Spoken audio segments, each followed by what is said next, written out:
Hello students, आज हम chapter number 6 accounting equation का क्वेश्चन नंबर 3 ये करने वाले हैं। उम्मीद है आपने इससे पहले के क्वेश्चन अपने कंप्लीट कर लिए होंगे। इस क्वेश्चन में भी जो न्यू पॉइंट्स आएंगे मैं केवल आपको उन्हीं के बारे में बताऊंगा, क्योंकि आगे जितने भी क्वेश्चन आएंगे उसमें कुछ पॉइंट्स आपके पुराने होंगे और कुछ आपके पॉइंट्स नए होंगे। तो पुराने पॉइंट्स को आप जैसे आपने पिछले क्वेश्चनों में उनको सोल्व किया है उसी प्रकार से सोल्व करेंगे, केवल आपने नए पॉइंट्स को समझना है। तो जैसे क्वेश्चन नंबर 3 में आप देख रहे हैं कि पहली आपकी ट्रांजैक्शन है स्टार्टेड बिजनेस विद कैश। ये ट्रांजैक्शन आपकी लगभग सभी क्वेश्चनों के अंदर ही आती है। तो आपने जैसे पहले क्वेश्चनों में इनको इस ट्रांजैक्शन को सोल्व किया वैसे ही इस क्वेश्चन के अंदर भी आप सोल्व करेंगे। इसके बाद देखिए transaction number 2, purchase goods for cash 60,000 and on credit 1,50,000। इसमें नकद माल ख़रीदा गया है 60,000 का और उधार माल ख़रीदा गया है 1,50,000 का। अभी तक आपने ये दोनों ट्रांजैक्शन अलग अलग करी हैं पिछले क्वेश्चनों में, लेकिन इस क्वेश्चन में ये ट्रांजैक्शन इकट्ठी आ गई है। तो देखिए कैसे इसको हम शो करेंगे, कहाँ कहाँ पे इसका इफ़ेक्ट पड़ेगा। सबसे पहले जो आपने नकद माल ख़रीदा है, पैसे आपके पास से जाएंगे, कैश आपके पास से जाएगा। 60,000 का नकद माल ख़रीदा है तो कैश में से आप माइनस करोगे 60,000। उधार माल आपने ख़रीदा है 1,50,000 का। जब आप उधार माल ख़रीदते हो तो उसका इफ़ेक्ट पड़ता है क्रेडिटर्स के ऊपर। नकद में से तो पैसे आपके पास से जाएंगे नहीं, यानी इसका इफ़ेक्ट पड़ेगा क्रेडिटर्स के ऊपर। तो आपके क्रेडिटर्स लाइबिलिटी साइड में ये क्रिएट हो जाएंगे 1,50,000 1,50,000 से। और दूसरा इफ़ेक्ट इसका कहाँ पड़ेगा?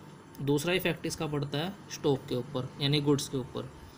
टोटल गुड्स आपने कितनी ख़रीदी हैं, इन दोनों को प्लस कर लो, 60,000 को और 1,50,000 को। टोटल गुड्स आपने ख़रीदी हैं 2,10,000 की।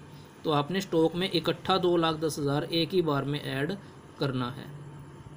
तो इस प्रकार से इस ट्रांजैक्शन को इकट्ठा हम शो कर सकते हैं। इसके बाद ट्रांजैक्शन नंबर 3 ट्रांजैक्शन नंबर 3 है sold goods for cash costing ₹40,000 at a profit of 20%। कि नकद माल बेचा जिसकी कॉस्ट थी 40,000 और 20% प्रॉफिट पे बेचा। और इसी में ही आगे है ऑन क्रेडिट, यानी उधार माल भी बेचा है।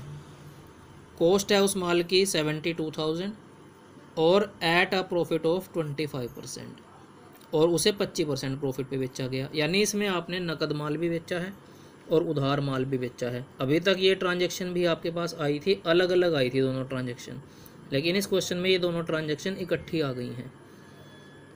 तो इसके लिए मैंने एक वर्किंग नोट आपके लिए तैयार किया है ताकि आपको ये कैलकुलेशन अच्छे से समझ में आ जाए, क्योंकि इसमें नकद माल भी बेचा है, उधार माल भी बेचा है और दोनों के दोनों माल प्रॉफिट पे बेचे गए हैं।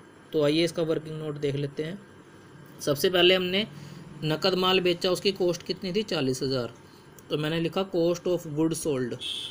जो हमने पहले वाला माल बेचा है उसकी कॉस्ट कितनी है 40,000 है, और उसको हमने कितने परसेंट प्रॉफिट पे बेचा है 20%।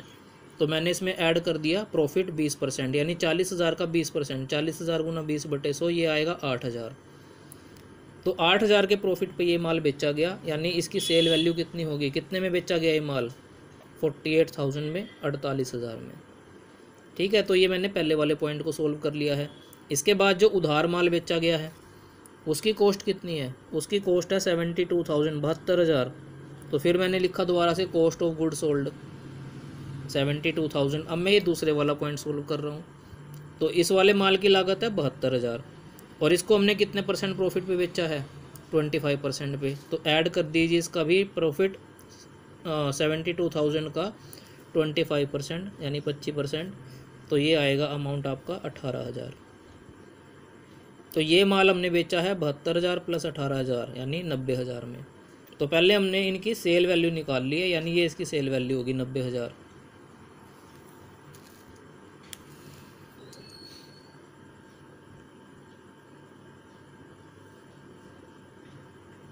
आइए अब इसको देखते हैं कि इस ट्रांजैक्शन को हमने शो कैसे करना है।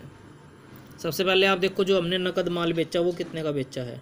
पहले वाला माल हमने नकद बेचा, उसकी सेल वैल्यू 48,000 है, यानी 48,000 हमारे पास आएंगे, तो कैश में आप प्लस करोगे 48,000। उसके बाद जो माल आपने उधार बेचा है, ये बाद वाला माल आपने उधार बेचा है 90,000 का। उधार माल बेचने का इफेक्ट पड़ता है डेटर्स के ऊपर, ये पॉइंट कल भी आया था। उधार माल बेचने का इफेक्ट पड़ता है डेटर्स के ऊपर, यानी आपने 90,000 का माल उधार बेचा है तो आपके 90,000 से डेटर्स क्या हो जाएंगे, इंक्रीज हो जाएंगे या क्रिएट हो जाएंगे। तो 90,000 आप डेटर्स में प्लस कर दोगे। इसके बाद आपके पास से माल कितना गया, क्योंकि हमने स्टॉक में से माइनस भी करना है जितने का माल आपने बेच दिया, जितना माल आपके पास से चला गया।